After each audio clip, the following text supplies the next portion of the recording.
Hello everyone! This is Felime Manlapas Belio, and in this discussion I am with Mr. Edison Buen Consejo. The topic that we will discuss is all about making schools inclusive. Before anything else, let me present to you the outline of today's discussion. Today's discussion is divided into two parts. We have the part 1 and part 2. Part 1 is all about an introduction to inclusive education and the features of inclusive education that is to be discussed by yours truly. Part 2 is still in inclusive education and the principles of inclusive education that is to be carried out later on by Mr. Buen Consejo. I guess everyone is excited to learn something new today, so let's get started. The objectives of today's lesson. In this lesson, the students should be able to gain understanding about the structures within education. We have 4: segregation, integration, exclusion, and inclusive. To know the features of an inclusive education, and lastly, to identify the principles in making schools inclusive. For us to design and make schools inclusive, it is important to have first the knowledge of what does inclusivity in education means.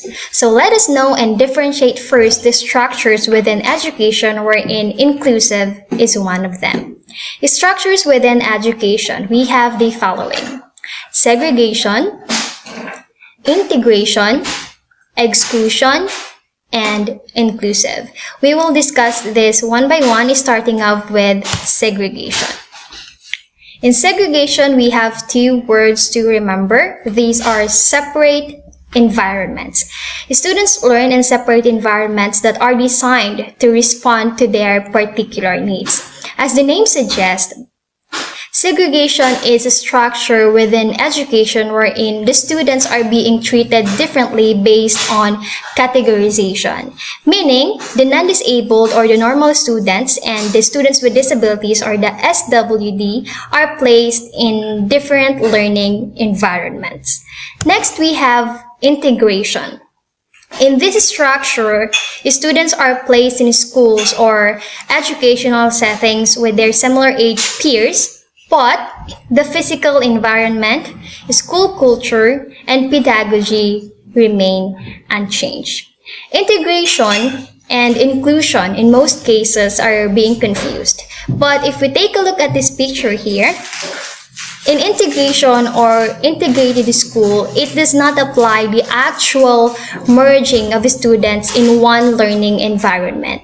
Meaning, though normal students and SWD are placed in one school, the approaches when it comes to teaching and learning are still the same. So, the non-disabled students and the students with disabilities still here have different learning environments. The third one, we have exclusion. Students are directly or indirectly prevented or denied access to education in any form. From the word itself, exclude meaning to deny, remove, or keep something or someone out of a place.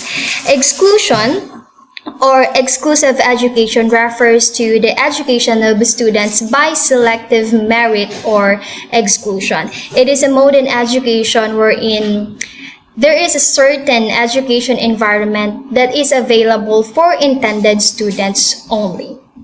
The fourth and the last one we have is exclusive or inclusion. In this structure, all students, regardless of their ability, are placed in age-appropriate general education classes in schools. Inclusion or inclusive education has something to do with the word include. This refers to an education where the merging of students regardless of what they are in one environment takes place. And this is the focus of our discussion for today. Now, we move to define inclusive education to explore, learn, and have a better understanding of what does inclusivity mean in education. I have here 2 definitions given by UNESCO and the Philippine Department of Education. Defining inclusive education. Inclusive education.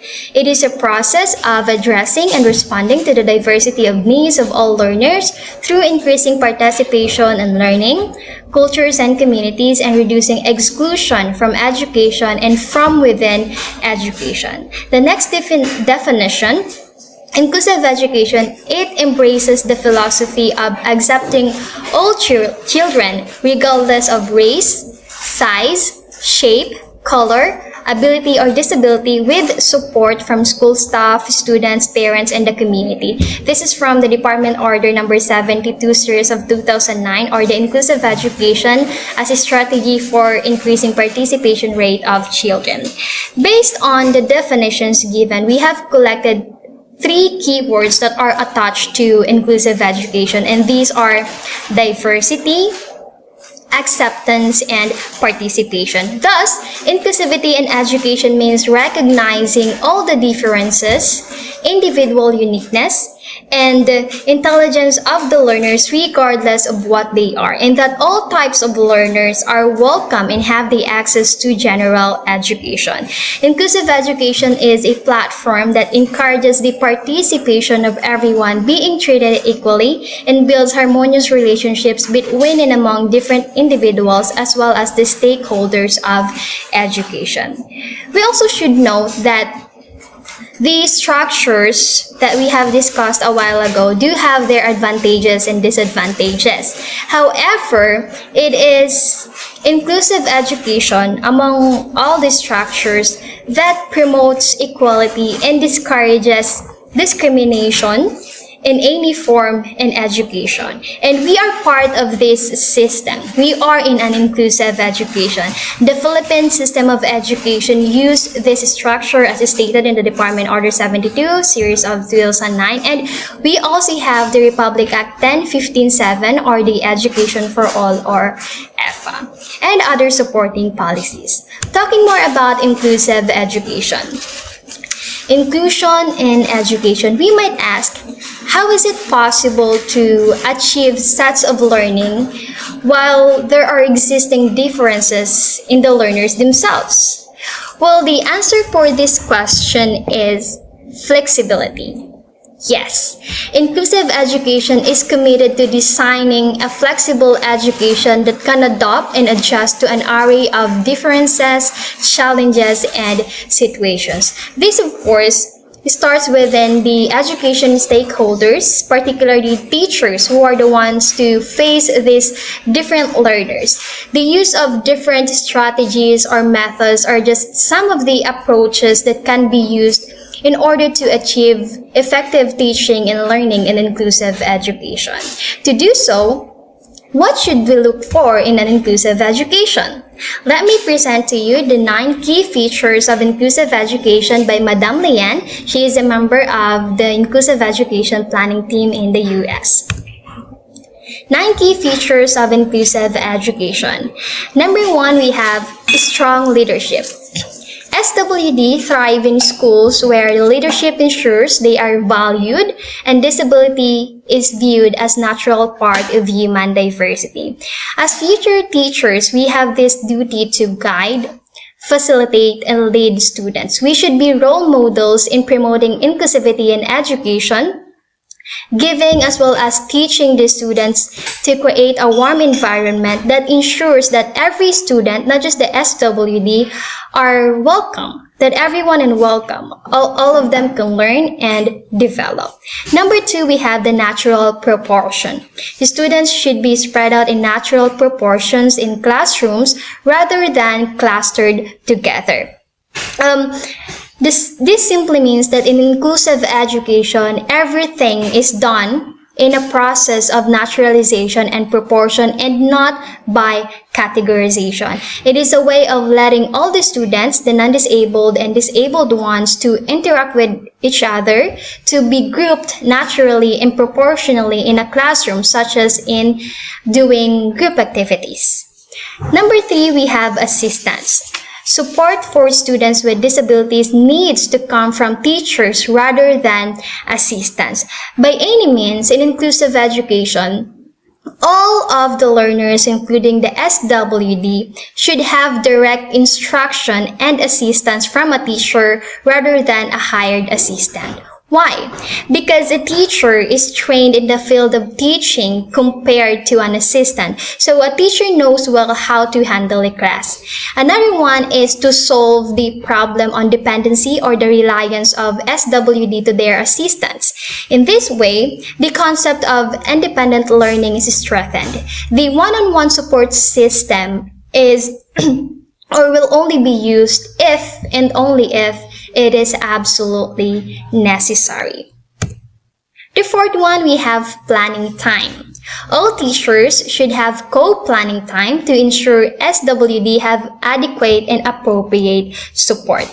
Planning is an important action in education by any means. In inclusive education, to ensure that the learners receive an adequate and appropriate support and the teaching and learning are effective, necessary steps should be planned ahead. Planning is, of course, not just done by a single teacher. The benefit of co-planning is that all stakeholders have voices in education and the best results of planning can be achieved. The fifth one, we have portable services. Services for SWD should be portable and delivered in the context of the general education classroom. What is meant by portable services is that services should be taken to students rather than the student remove or taken to. A classroom in itself is a provided service, a space where students can learn comfortably. So it is very important to have a classroom that is conducive to learning. Number 6, we have specialist teachers. Excuse me. Specialist teachers in special or inclusive education should be supporting teachers in general education. Teachers are indeed capable of teaching and handling students. However, for some reasons, especially in inclusive education, the need for the support of specialist teachers can bring the teaching and learning to a whole new level. Specialist teachers are those who have additional degrees or specialties when it comes to understanding the learners, the classroom situations, etc. So their support for the classroom teachers is valuable in strengthening inclusive education. Number 7, presume competence.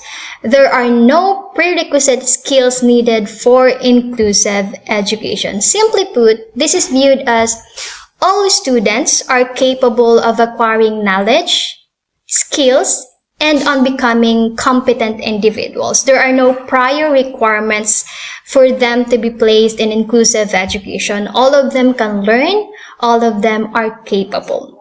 Number 8, we have collaboration. Partnership with all the key stakeholders involved with the students in their education. Inclusive education is for students. A collaboration with all the key stakeholders of education, especially the students, is a necessity. This will gather different and massive information, perspectives, and opinions that educators can look into so that in every decision that is to be made in education, it is for the good of all. Last one, we have friendships. Activate students as learning resources for one another. This is one of the goals of inclusive education, making networks, cultivating good relationships without prejudice or any bad intentions between and among different individuals, in that these diverse students are free and can learn from one another. We are almost done with the first part, but before moving on to part 2, let us have a quick review. In part 1, what we have discussed are the structures within education. We have the segregation. Students have separate learning environments. Integration, students are put together in one environment, but the approaches remained the same or unchanged. Exclusion, it is selective. Environment for intended learners only. And the last one, we have the inclusive education. It is the inclusion of all in one environment with flexible approaches. In inclusive education, we attach 3 keywords, and these are diversity.